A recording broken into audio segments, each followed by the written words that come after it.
Hagar dan Ismail. Kejadian 16 ayat 1-16. Adapun Sarai, istri Abram itu, tidak beranak. Ia mempunyai seorang hamba perempuan, orang Mesir, Hagar namanya. Berkatalah Sarai kepada Abram, "Engkau tahu, Tuhan tidak memberi aku melahirkan anak. Karena itu baiklah hampiri hambaku itu. Mungkin oleh dialah aku dapat memperoleh seorang anak." Dan Abram mendengarkan perkataan Sarai. Jadi Sarai, istri Abram itu, mengambil Hagar, hambanya, orang Mesir itu, yakni ketika Abram telah 10 tahun tinggal di tanah Kanaan, lalu memberikannya kepada Abram, suaminya, untuk menjadi istrinya. Abram menghampiri Hagar, lalu mengandunglah perempuan itu. Ketika Hagar tahu bahwa ia mengandung, maka ia memandang rendahkan nyonyanya itu. Lalu berkatalah Sarai kepada Abram, "Penghinaan yang kuderita ini adalah tanggung jawabmu. Akulah yang memberikan hambaku ke pangkuanmu." Tetapi baru saja ia tahu bahwa ia mengandung. Ia memandang rendah akan aku. "Tuhan kiranya yang menjadi hakim antara aku dan engkau."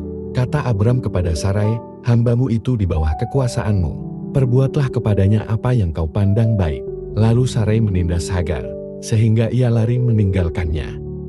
Lalu malaikat Tuhan menjumpainya dekat suatu mata air di padang gurun, yakni dekat mata air di jalan Kasyur. Katanya, "Hagar, hamba Sarai, dari manakah datangmu dan kemanakah pergimu?" Jawabnya, "Aku lari meninggalkan Sarai, nyonyaku." Lalu kata malaikat Tuhan itu kepadanya, "Kembalilah kepada nyonyamu. Biarkanlah engkau ditindas di bawah kekuasaannya." Lagi kata malaikat Tuhan itu kepadanya, "Aku akan membuat sangat banyak keturunanmu, sehingga tidak dapat dihitung karena banyaknya." Selanjutnya kata malaikat Tuhan itu kepadanya, "Engkau mengandung dan akan melahirkan seorang anak laki-laki dan akan menamainya Ismail. Sebab Tuhan telah mendengar tentang penindasan atasmu itu. Seorang laki-laki yang lakunya seperti keledai liar, demikianlah nanti anak itu. Tangannya akan melawan tiap-tiap orang, dan tangan tiap-tiap orang akan melawan dia. Dan di tempat kediamannya ia akan menentang semua saudaranya." Kemudian Hagar menamakan Tuhan yang telah berfirman kepadanya itu dengan sebutan, "Engkaulah El Roi."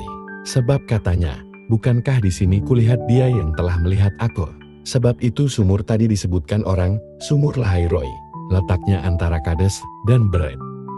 Lalu Hagar melahirkan seorang anak laki-laki bagi Abram.